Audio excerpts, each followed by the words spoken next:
separa o consumo nocivo do uso com a maturidade da maconha. Acredito que o principal problema do consumo de drogas é da educação média que aquele cidadão tem, né?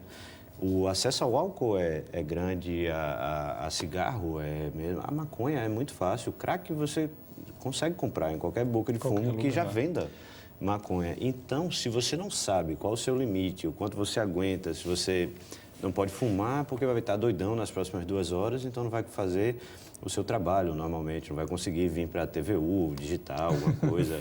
Então, isso tudo tem que ser levado em consideração. Mas existe sim os parâmetros para um dependente químico, né? Que seria a tolerância. Então, se você precisa de quantidades maiores, cada vez maiores, para ter o mesmo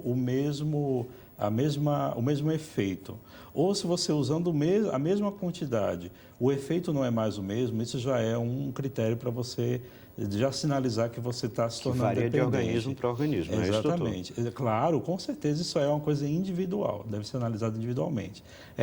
Abstinência, se você para de usar e sente muita falta daquela substância, também é um critério, tá certo? Né? Se você, de repente, abandona atividades, como o Neco estava falando, se você deixa de fazer atividades por causa da substância, né? Você coloca a droga em primeiro lugar na sua vida, então isso também é característica de dependência. Então, na verdade, são 7 os critérios para a dependência química e você preenchendo alguns desses critérios, aí você já pode ser, né? Claro que vendo todo um contexto, não é assim só marcar X, mas você vendo todo um contexto, você pode ter aí uma dependência. Ontem nós tivemos uma apreensão de 212 quilos de maconha lá em Abreu e Lima. Foi isso? Abreu e Lima foi Igaraçu, né? Uma daquelas cidades aqui da região metropolitana. Eu trabalho com isso. Igaraçu, a produção está falando que foi Igaraçu. Mas os traficantes consumiam também, ou eles levavam também 5 quilos de cocaína. Quer dizer, de pasta base de cocaína, para preparar a cocaína. Então a gente vê aí uma relação muito próxima na questão do tráfico da droga. E a maconha está presente de uma droga tão pesada como a cocaína. Eu gostaria que você se colocasse sobre isso, né? Estima-se que 80% do mercado do tráfico do crime organizado se fortalece com a venda da cannabis, porque é a droga mais procurada, é a droga que vende... Desculpa, eu não posso concordar, né? Esses números, eles são difíceis de quantificar. São da Polícia Federal. São difíceis de quantificar. O mercado de drogas... Né? 80% em média. Na verdade, assim, a estimativa do mercado de drogas, ele antes de tudo, uma projeção desse mercado, tá? E quando se fala em 80%, se leva em conta todo o mercado de droga, o mercado, vamos dizer assim, dessas organizações criminosas, porque elas lidam com sequestro, elas lidam com assalto a banco, então eles levam em conta tudo isso. Meu pai é presidente do sindicato da Polícia Federal aqui de Pernambuco, então aí eu tenho uma certa proximidade dessas informações. E aí, assim, 30%, isso aí é o dado que se fala, 30% estima-se, porque ninguém vai estar lá fazendo o cálculo, né, 30% do mercado seria afetado em termos da saída da venda da maconha, em termos de mercado para o crime organizado. Por quê? Porque o valor agregado da maconha é muito baixo. Se você pega o valor Lucro por quilo. Exatamente. Certo. O valor agregado da maconha é baixo, concorda? Trabalho com isso. Você pega e vê 1 quilo de maconha, quanto ele custa? E 1 quilo de pasta base, quanto ele custa? A gente teve esse ano aqui a maior apreensão, né, de pasta base, né, da história de Pernambuco. Aquela apreensão valia, se não me engano, eram 10 milhões, eram 100 milhões de reais. Tá certo? Se fosse o mesmo volume de maconha, seria muito menos. É claro que uma das modalidades do crime é o tráfico de maconha, não há dúvida. tá certo? Que é o que eu estou dizendo. Exatamente. Então, se 80% está nessa venda, e esse dado, que é da Polícia Federal, eu sei porque está no filme que chama Quebrando o Tabu, que é aquele do Fernando Henrique Cardoso. Sim. E está no relatório que ele levou para a Organização das Nações Unidas, pedindo um afrouxamento da convenção, que é de 1961, fez 50 anos esse ano, aquela que pede a extinção de todas as drogas, e ele pede um pouco de coerência nisso aí. Ao invés de tentar extinguir as substâncias, por que não regulamentá-las, fazer um uso atendido, assistido em lugares com carteirinhas para maiores de idade que saibam o que estão fazendo e aí pegar esse dinheiro de taxas que o governo vai passar a receber e fazer campanhas públicas de educação. Que tal? Mas olha, qualquer pessoa com lucidez em relação ao tratamento e recuperação e reinserção de pessoas que têm problemas com drogas, sabe que a questão do combate às drogas, a expectativa de retirar as drogas, dizer assim, não vai haver mais drogas numa determinada área, ela é irreal. E aí, todos sabemos disso. Aí vem a teoria do contrafluxo, de que a descriminalização estaria no contrafluxo e que, para algumas pessoas, poderia isso aumentar aumentar a compra do produto, o consumo do produto. É uma suposição. Em experiências, como na Europa, foi provado que não é exatamente isso não que acontece. Bom, nós vamos para um intervalo, porque estão chegando muitas perguntas e a gente precisa exatamente da resposta àquele que está em primeiro lugar aqui no nosso debate, que é exatamente o nosso telespectador. Lembrando que você pode participar pelo telefone 34234000 ou pelo e-mail opiniãotvu@gmail.com. É só um instante.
Estamos de volta com a Opinião Pernambuco, que hoje discute a legalização das drogas. Nossos convidados são o psiquiatra Marcelo Machado e um dos coordenadores da Marcha da Maconha em Pernambuco, Neco Tabosa. Temos uma pergunta do Antônio de Abreu e Lima. Ele fala, temos campanhas de combate ao alcoolismo e ao tabaco. Nesse contexto, como podemos pensar em legalizar outra droga? Gostaria que o doutor Marcelo iniciasse a resposta. Exatamente. A gente está num processo aqui no Brasil ainda de construção de várias coisas ainda muito iniciais. Hoje mesmo foi aprovada a política sobre drogas do estado de Pernambuco. Eu estava lá hoje, participando disso. Então, ainda vai ser lançado, segunda-feira vai ser lançado o plano de enfrentamento às drogas por Brasília. Vai ser lançado lá pela presidente da Senado, da Secretaria sobre Drogas. Então, tem tanta coisa ainda iniciando que eu acredito que algumas coisas não podem ser atropeladas. O Brasil precisa de mais maturidade em relação à discussão para que a gente possa chegar a um ponto em que possa se ter uma estrutura para algumas aberturas, vamos dizer assim. Neco, o que leva uma pessoa a consumir algum tipo de droga? Eu sei, Valdir. Pois é, né? Eu posso dizer, viu? Olha aí. Difícil, né? Eu posso dizer, eu posso especular, tá certo? Tem que ser sincero. Porque o argumento antropológico, né, de em relação a todas as culturas sempre tiveram drogas e tudo mais, ele não é válido para a sociedade atual. Porque o consumo de drogas antropológico, né, quer dizer, porque tribos usavam, não sei o que, ali era ligado a uma cultura que estava, vamos dizer assim, com rituais. Nossa cultura, ela tem outra dinâmica, tá certo? Então, existe uma questão do desligamento. Você entende o que eu quero dizer? A gente tem pressões muito fortes. A gente aqui hoje, né, tem demandas muito fortes. Somos uma sociedade altamente narcisística. Precisamos obedecer certas coisas que são muito inatingíveis por muitas vezes. Então, de repente, a droga é uma maneira de nós nos desligarmos. Eu sou psicanalista também, então esse desligamento, esse estado de desligamento, ele é muito bem atingido através da droga. E aí, Baudelaire, ele fala muito sobre esse estado, né, que seria uma espécie de libertação em que você pode encontrar através da droga e que, se bem você soubesse, você faria ele sem usar a droga. Tá certo? Essa libertação você atingiria ele plenamente através de você mesmo, né? Sem a necessidade de uma intermediação química. Tem gente que gosta daquela imagem de que até as crianças buscam a maneira de sair da percepção que tem da realidade. Humano. Ficam rodando até ficar tontas. Humano, né? Há quem prefira assistir novelas. E aí, de repente, Neco teve a sua resposta, né? Agora, tá Acabei vendo? de aprender, vou pegar o DVD depois para estudar em casa. Bom, o Neco, ele fala o seguinte, ele diz, pergunta se você se sujeitaria a uma cirurgia se o médico afirmasse ter fumado um baseado para se acalmar. Doutor, novamente.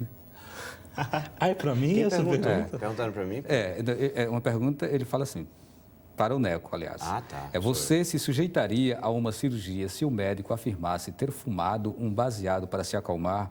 Ou viajaria de avião se o piloto também tivesse fumado maconha com o intuito de se acalmar?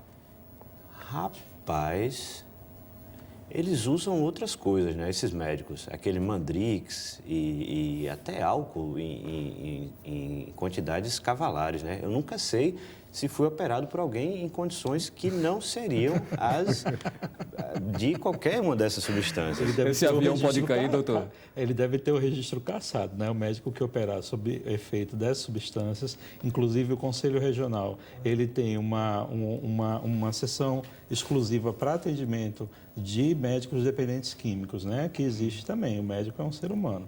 Agora, o que essa pergunta reflete é o seguinte: quem está sob efeito de drogas pode exercer a sua profissão, o seu dia a dia normalmente? Eu acho que é isso que ela está perguntando, né? Então, na verdade, se você vai usar a droga como uso recreativo, você vai usar fora do seu ambiente de trabalho. Porque se você está usando na hora do seu trabalho, você está com um indício de que você é um abusador ou um dependente. Sem certo? controle, né? Exatamente. Aí é onde a gente já entra no sinal. E aí é onde a gente já sente isso. Por exemplo, eu vou dar um tapinha aqui no meu trabalho para relaxar porque eu estou estressado. Isso é um abuso. Não é por aí a situação, né? Então, acho que é essa a preocupação. Por isso que a opinião pública, às vezes, ela fica com medo. Por quê? Porque fica achando que, quando se fala na legalização, significa que todo mundo vai passar a usar e que todo mundo vai passar, as pessoas vão deixar de ser responsáveis em relação ao que fazem. E não é Até isso, que né? ponto Não vai isso ser. pode interferir na criatividade? Porque o que a gente sabe é que muitas profissões que trabalham com o artístico fazem um uso muito constante, né, de algumas drogas, né? Principalmente a maconha. Eu tenho uma opinião a respeito também. Tem opinião, Neco? Eu não sei, acho que, sei lá, eu ouço muito rock and roll, né? Tem gente que nem usava maconha, né, no meio desses roqueiros, porque achava muito fraco o desempenho psicoativo dessa droga. Tem uma galera que vai além.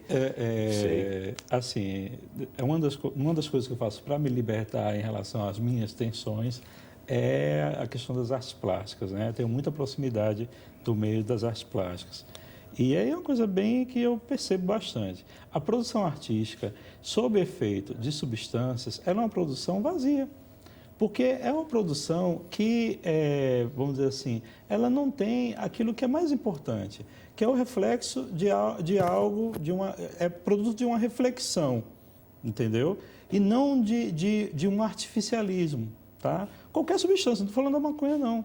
Se uma pessoa, ela, de repente, escreve um texto sob efeito de cocaína, ela vai estar transmitindo ali algo que está intermediado por um efeito euforizante que não é ela. Tá certo? Então, aquilo vai estar eivado de vários componentes que não são dela, tá? Então, aquilo